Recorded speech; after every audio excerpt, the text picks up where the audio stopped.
Ciao a tutti amici, namaste e benvenuti a questo speciale video. In questo video non sono da sola, sono con mia mamma, ospite speciale. Ciao a tutti. È la prima volta che sei su YouTube? Sì, sì, sì, sì. Ecco, bene, bene, ti vedranno un po' di persone. Bene. In questo video vogliamo parlare di trasformazione, di cambiamento. Potremmo parlare anche un po' di alimentazione, di crescita spirituale, di evoluzione. Ho sentito che era importante fare questo video perché spesso tante persone mi dicono: beh, ma tu sei giovane, beh, ma tu vivi in Thailandia, beh, ma per te è facile. E invece con l'esempio di mia madre voglio proprio portare la rappresentazione del fatto che è possibile cambiare, trasformarsi a 60 anni, è possibile cambiare e trasformarsi pur stando in Italia, è possibile cambiare e trasformarsi in qualunque situazione tu che stai guardando questo video possa trovarti adesso. E lascio subito la parola a mia mamma, premetto che non abbiamo preparato niente, quindi andiamo proprio a flusso. E come è iniziato questo cambiamento? Parla un po' del tuo cambiamento, cosa è successo? Intanto grazie per avermi dato questa opportunità di testimoniare la mia esperienza. Allora, partiamo dall'inizio. Io non ho un carattere facile, non ho Lo un so. carattere facile, sono complicata, sono molto testarda e tutto. Vivevo nel mio mondo, non potevo capire il perché delle trasformazioni di Deborah. Ho cercato di accettarle, ho fatto finta di accettarle, facendo bel viso a cattiva sorte, ma non mi andava giù. Tante cose mi sembravano assurde, tante cose non le accettavo. Questo Finché non... quanti anni fa? Cosa? Questo Scusa? quanti anni fa? Sempre, praticamente, da quando Ok, hai preso in mano la situazione della tua vita, no? esatto, quindi dai 10 anni in su. Sì, non potevo pensare che la mia bambina non facesse quello che io ho sempre fatto e quello che avevo creato per lei e mi dispiaceva, ecco, non la capivo. Ho cercato di capirla, ho cercato di andargli incontro, di dire sì, sì, sì, sì, ma nel profondo mio non c'era questo sì, sì, sì, anzi c'era un rifiuto. Finché non è successo l'anno della famosa malattia. E, e lì è stato proprio il mio cambiamento. Subito con rabbia, perché io ho un carattere molto rivoluzionario. E non mi va tutto quello che mi viene imposto e automaticamente quando mi imponi qualcosa io mi rifiuto di farla. Ed è stato subito, ho avuto tanta rabbia, perché tanta rabbia per come ci hanno usato e tutto. Poi la rabbia ho capito che invece è servita a farmi aprire gli occhi, perché se non fosse stata una cosa così estrema, io gli occhi non li avrei mai aperti, assolutamente. Andavo su nella mia strada perché fino a quell'anno lì il sistema aveva comunque creato un modo di vivere che ci andava bene, stavamo bene economicamente, ci faceva credere che comunque ci avrebbe tutelato dalla salute, sulla salute, sul lavoro, ci proteggeva. Lì è stata proprio una cosa tanto estrema che mi ha fatto ragionare e mi ha fatto capire il perché di questa insistenza. Prima di tutto, quando si insiste su una cosa è perché non è che lo fanno per il tuo bene, è perché hanno degli interessi. Perché se la cosa fosse per il tuo bene, ti insisterebbero, perché sei tu la prima a dire, guarda che bello, lo faccio. Se una cosa sei obbligata a farla e insistono a farla, è perché sotto devi chiederti cosa c'è di diverso, cosa vogliono arrivare ad ottenere. E questo subito tanta rabbia, tanta paura, perché io mi sono ammalata e ho preso proprio la malattia in pieno, sono stata malissimo, veramente stata male, sono arrivata quasi a lasciare le penne e ho trovato un dottore favoloso che invece mi ha curato come andava curata questa malattia e non come volevano farti credere che doveva essere curata. E lì ho cambiato una paura esagerata di ammalarmi, ma veramente, cioè il terrore di rompermi una gamba, non sapevo come, perché non mi fidavo più di nessuno, non mi fido più di nessuno, devo dire la verità, non mi fido più di nessuno, dei medici, ho visto tante cose brutte, tante testimonianze che mi hanno proprio infastidito e impaurito. Questa paura che ho provato e che sto provando, che la mia paura è di ammalarmi. Se mi ammalo non so come intervenire, come curarmi, allora facendo piccoli cambiamenti, ma all'inizio non dando adito a Deborah di intervenire perché non volevo ammettere che aveva ragione. Ho fatto strade diverse, comunque sempre con la stessa metodologia e con lo stesso principio.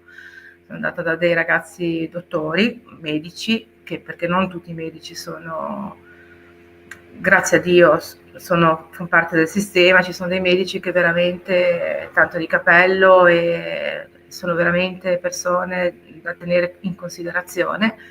Questi medici mi hanno educato a fare i primi passi per ragionare sul fatto che quello che mi era successo era una cosa positiva e non negativa, perché se non mi fosse successo io non sarei mai cambiata e magari a 70 anni sarei come mia mamma e mio papà, sarei mancata perché mi sarebbe venuto qualsiasi cosa, ma magari mi succede lo stesso, però io adesso sto combattendo e sto cercando di fare il mio percorso per stare bene. Stare bene vuol dire aver cambiato completamente alimentazione, completamente il modo di vivere, completamente il modo di pensare, e facendolo diventare un'abitudine, perché non è una dieta o un percorso che poi finisce. Mi sono proprio resa conto che partendo da passi piccoli, poi quei passi piccoli li mantenevo, ho cominciato a fare i passi un po' più grandi, ho cominciato a fare poi cose ma non sono ancora alla fine, diciamo che sono sulla buona strada, ecco. Però quando faccio un percorso poi lo mantengo, non è che mi scado di 3 mesi e finisco, no, continuo a mantenerlo perché sto bene, mi sento meglio, è una cosa anche proprio di testa, mi sento più tutelata, più protetta, più padrona del mio corpo, del mio pensiero e di quello che sto facendo. Ok, quindi tu sei passata da un'alimentazione onnivora fondamentalmente, dove mangiavamo poca carne, però era considerato normale. C'era tutto. C'era tutto e anzi, all'inizio pensavi che ero io fanatica talebana e ti sembrava strano addirittura il veganesimo, no? Ad oggi cosa mangi? Ad oggi ho tolto praticamente, poi vabbè, adesso ne vengo proprio anche da un percorso un po' drastico, però sì, no, mangio bene, ma ho tolto tutto quello che mi potrebbe dar fastidio. Ho tolto la carne, ho tolto tutti i derivati della carne, tutti i derivati dei latticini, tutte le farine bianche, tutto quello che è lavorato, cioè, mangio tanto, perché mangio tanto è vero che ho preso anche 2 chili, però mangio a partire dalla mattina con i miei frullati, le mie centrifughe, i miei estratti, oramai ho imparato a farli e poi vado avanti tutta la giornata fino alla sera che non ho bisogno di altro, sto bene, devo dire la verità, faccio la mia palestra, faccio le mie cose, non ho problemi, non avrei mai detto, ma è diventata un'abitudine, perché quando mi capita di mangiare un qualcosa che comunque un po' mi sento in colpa, però non è neanche stare in colpa, mi sento proprio che non sto bene, mi si gonfia lo stomaco, è quello che dico, quando una cosa la si fa e diventa un'abitudine, non si fa il sacrificio di farla, cioè nel senso che diventa normale. E anche in Italia ho avuto tante difficoltà all'inizio perché non trovavo niente, perché quando era proprio nel momento che dovevo farla proprio senza sgarrare, non trovavo niente, non trovavo niente, cioè andavi in un ristorante, andavi in un supermercato, io giravo il supermercato e uscivo fuori col carrello vuoto se non compravo un detersivo, una cosa per lavare, perché non c'avevo niente da mangiare, perché se guardi le etichette non c'è niente che vada bene. Allora poi ho cominciato a trovarmi i contadini vicino, ho cominciato a trovarmi le farine come dico io, la pasta, perché non è vero che non si mangia pasta, si mangia, è che devi cercare la pasta giusta, il sugo giusto, il pomodoro giusto, insomma ci vuole un pochettino, ma poi viene automatico. Vai a comprare in 5 minuti, sai che devi comprare quelle cose lì e compri, esci e ti fai da mangiare. Ad esempio, Che? pasta Pasta? pasta.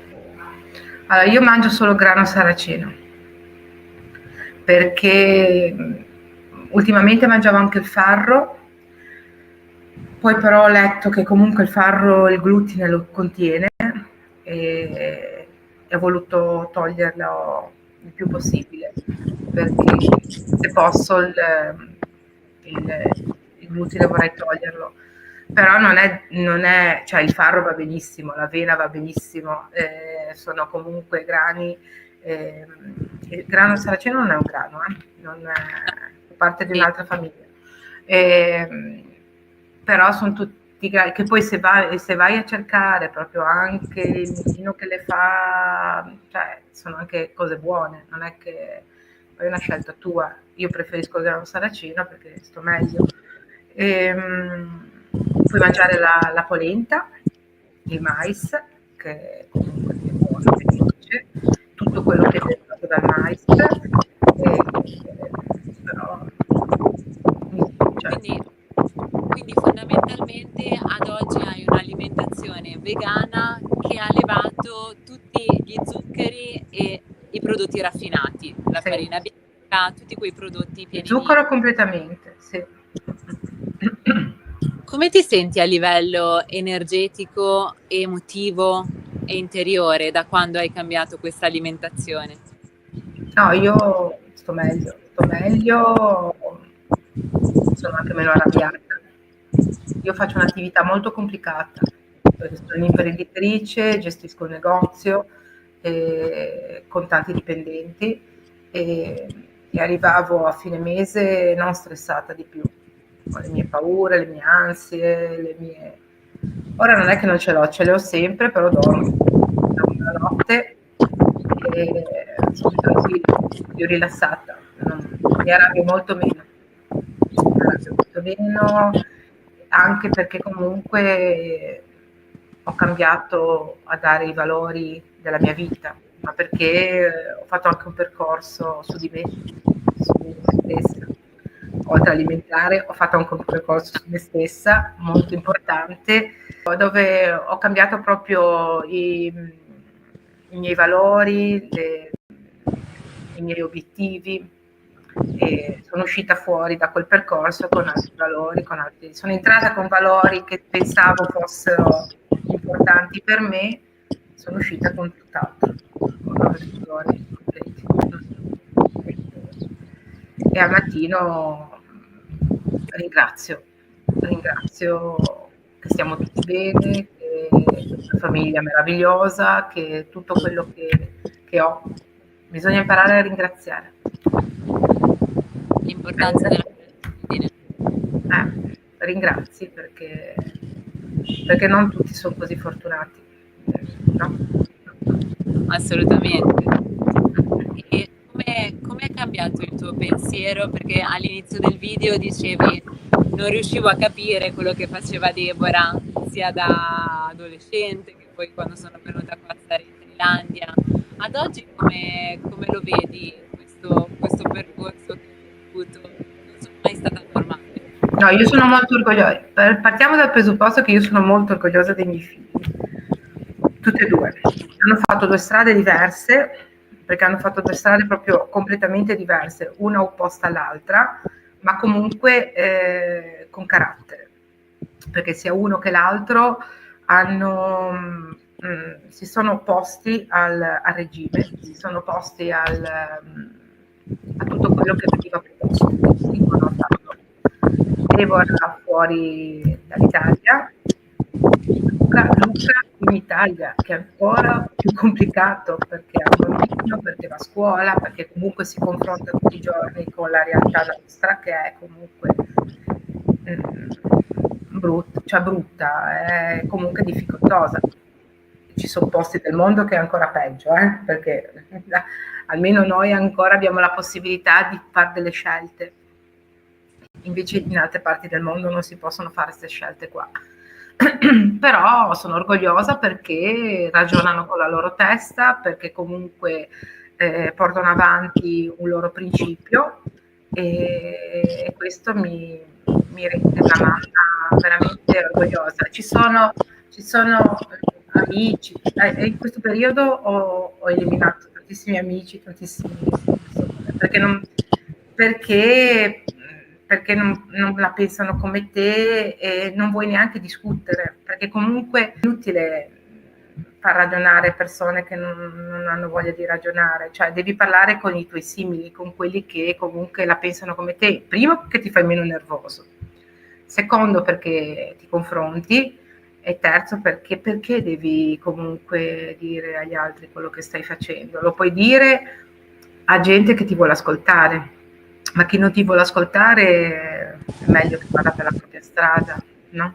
Dico.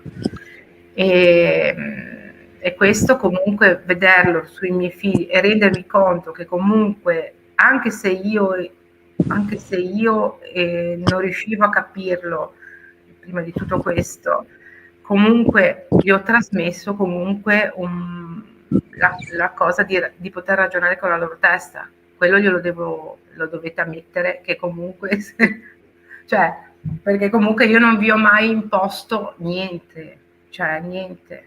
Cioè, potevo arrabbiarmi e tutto, ma vi ho fatto fare sempre quello che volevate. Ora sono orgogliosa, vedo amiche che comunque, sì, lauree qua, laureato di là, laureato di su e tutto, io non li cambierei i miei figli. E la verità, col cuore, io non li cambierei perché la testa che hanno i miei figli non ce l'ha nessuno.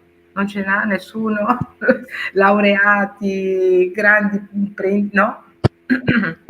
Prima stavi così in negativo, no? Eravamo le pecore nere. Adesso vedi l'aspetto positivo. Sì. Tutte e due, sono proprio orgogliosa di tutte e due. Cosa potresti dire alle donne che dall'Italia ci seguono, perché poi persone sono donne, che cosa potresti consigliare a loro? Cosa potrei consigliare? Intanto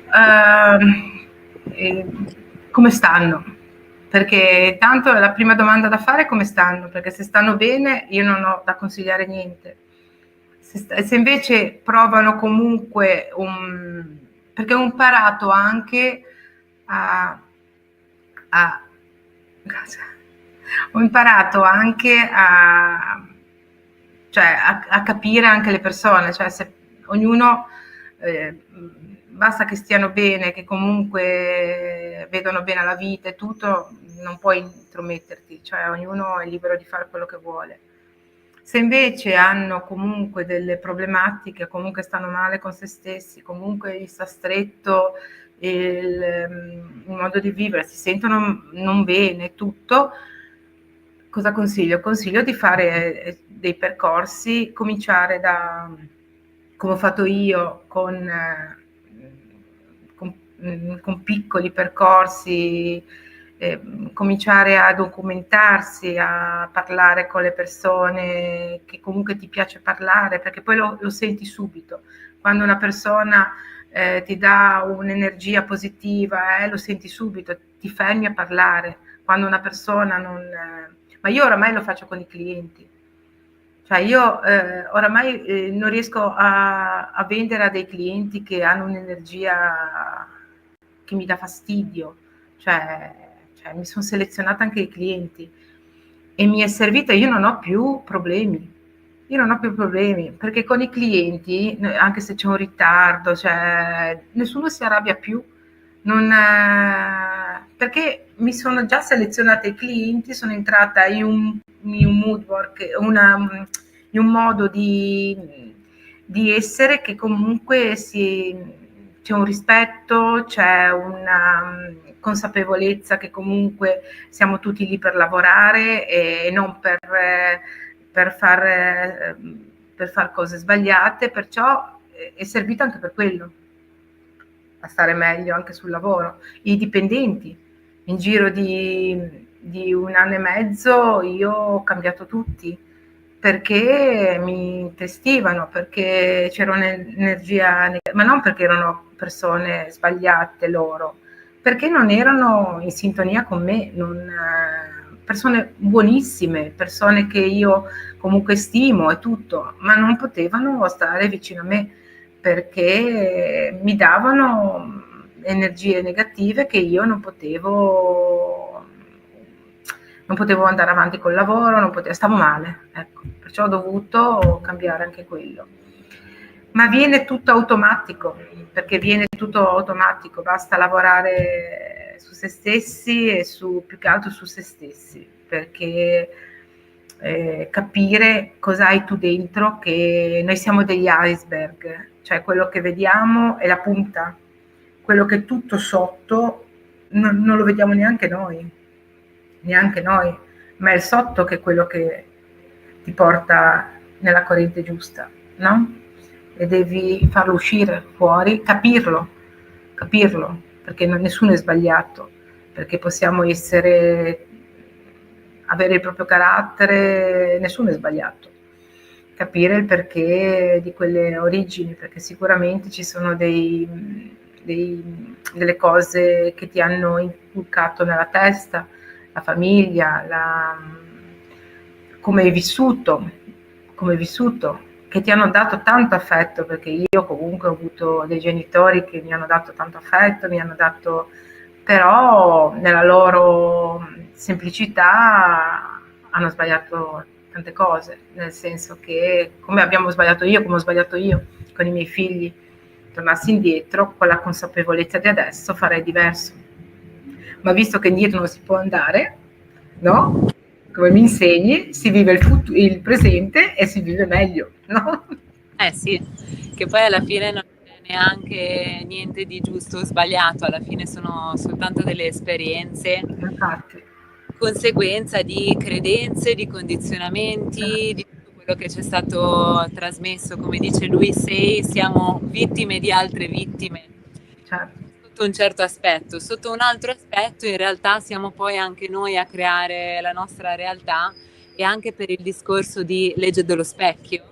Certo. Avete potuto sentire l'esempio di mia mamma che cambiando lei ha cambiato tutto l'ambiente circostante. Tutto. Perché non mangerai mai più carne? Non mangerò più carne perché comunque mi sono resa conto che allora, ora vabbè, ci sono anche altre cose, perché adesso penso veramente quanto sia assurdo uccidere un altro essere vivente per nutrirti, anche allora se servisse a qualcosa come quando serviva nella preistoria, ok, ma mi sono resa conto che sto benissimo così e ok.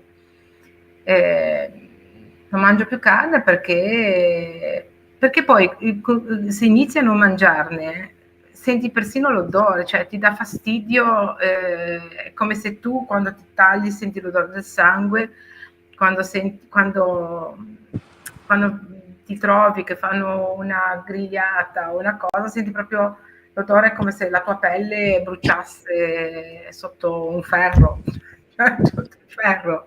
Non, cioè, hai questo senso proprio di, quando dico l'abitudine, poi ti viene automatico, non ne mangio per tante cose, perché ho capito che non serve, ho capito che esseri viventi si dovrebbero lasciare più liberi. Poi vedi tante cose, perché poi documentandoti vedi tutti questi allevamenti che creano per darti da mangiare, per tante cose. No, anche no. Bene, la mia bimba interiore è felice perché era quello che volevo da quando ero piccola, no? Sì, è vero, è vero, è vero. Per farti mangiare la sogliola dicevo che era finta. Sì. Alla fine con i tuoi tempi sei arrivata ad ascoltarti e a sentire anche tu questo. Cosa vorresti dire alle persone Alle persone che non sono mai uscite dall'Italia? Che io adesso uscirei sempre dall'Italia.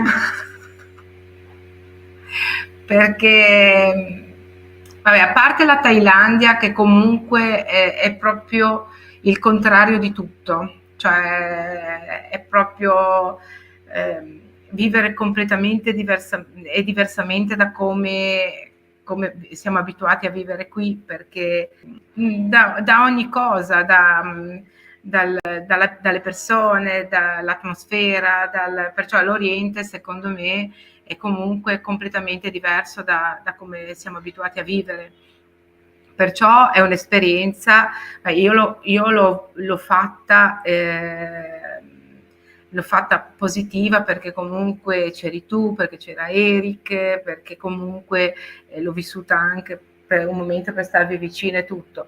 Ho imparato tante cose, a essere meno legata agli orari, meno un po' più superficiale, che la parola superficiale non vuol dire non essere profondo, essere superficiale nelle cose che ti succedono tutti i giorni, perché sono cose che succedono ma passano e devi uscirne forte. E la Thailandia è importante quello, diciamo, che le cose importanti sono nel profondo, non nella superficialità. Poi ti scappa una risata per come vivono, per come sono semplici, perché la maggior parte delle persone thailandesi sono persone semplici, no? Dove ti trasmettono un sorriso, hanno sempre il sorriso, che qua da noi il sorriso è diventato raro. Se dovessi dire solo una frase alla te di 20 anni fa, che cosa le diresti? Non perdere tempo. Non perdere tempo, perché il tempo è prezioso e io mi rendo conto di aver perso tempo, no, perché poi ne ho fatto di cose io, però se l'avessi fatte in maniera più consapevole forse avrei ottenuto anche di più, anche sul lavoro, sulle relazioni, sul lavoro. Direi non perdere tempo perché è prezioso, il tempo che ci danno in questa vita è prezioso per seminare giusto, per seminare i semi giusti e farli crescere. Perciò per te, per il futuro, per quando invecchi, ma per chi lasci, per chi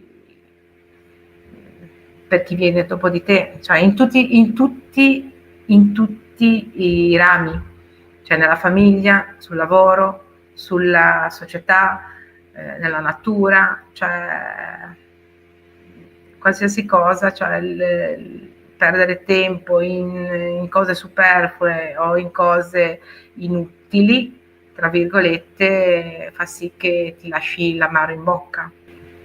Un'ultima domanda e poi vi lasciamo. Come è oggi il tuo rapporto con la spiritualità? Devo lavorarci ancora. Lì devo lavorarci. La spiritualità, secondo me, sarebbe da approfondire, perché comunque quando stai bene con te stesso riesci a star bene, come hai detto te, con gli altri, ma per star bene con te stesso devi prima confrontarti con un qualcosa di interno che ti aiuta a star meglio. Quel qualcosa di interno, che tu lo chiami spirituale o che lo chiami comunque energia o comunque come lo vuoi chiamare, secondo me è la cosa più difficile, perché l'alimentazione è un attimo cambiarla, cioè fai presto, i modi di vivere anche li cambi, il tirar fuori tutto quello che hai dentro è tosta, è quello lo spirituale, no? Secondo me, che poi ti fai aiutare da Dio, da Buddha, da chiunque, da un profeta, da quello qua, però è il tuo interno che devi far uscire, la tua energia che devi far uscire. Lì ci devo lavorare. Ci devo lavorare. Sì, nel percorso possiamo partire da tanti punti diversi, possiamo partire dalla mente, possiamo partire dall'alimentazione, dal corpo, e sono tutte vie che poi alla fine conducono nello stesso luogo, cioè il pulire da ciò che siamo, e poi è questa qualità. Sì. Se avete domande o volete fare qualche commento, scrivete qua sotto, stiamo per rispondere. Fare questi percorsi all'inizio sembrano egoisti, molto egoisti, perché sembra che pensi solo per te, nel senso che come quello che io pensavo di te, perché dici, ma porca miseria, ma non ti rendi conto di quello che sta succedendo attorno e tu pensi a queste cose qua. Invece non è vero, perché sì, pensi per te in prima persona, ma automaticamente nel momento che tu metti a posto determinate cose fai star bene tutti, perché, e fai star bene il mondo, perché dobbiamo renderci conto che in questo mondo ci siamo, in questo mondo che non ci piace, con quello che sta succedendo, però quello che sta succedendo è comunque l'uomo che lo sta creando. Il colibrì porta la sua goccina d'acqua dove c'è un incendio e uno dice, ma come fa un colibrì con la goccina d'acqua? Ma se tutti i colibrì che siamo noi portiamo la nostra goccina d'acqua, l'incendio viene spento, per forza. Che poi è un po' anche quello che diceva in altre parole Gandhi, diceva sì il cambiamento che vuoi vedere nel mondo. Sì. Bene, ci auguriamo che questo video vi abbia ispirato. Speriamo.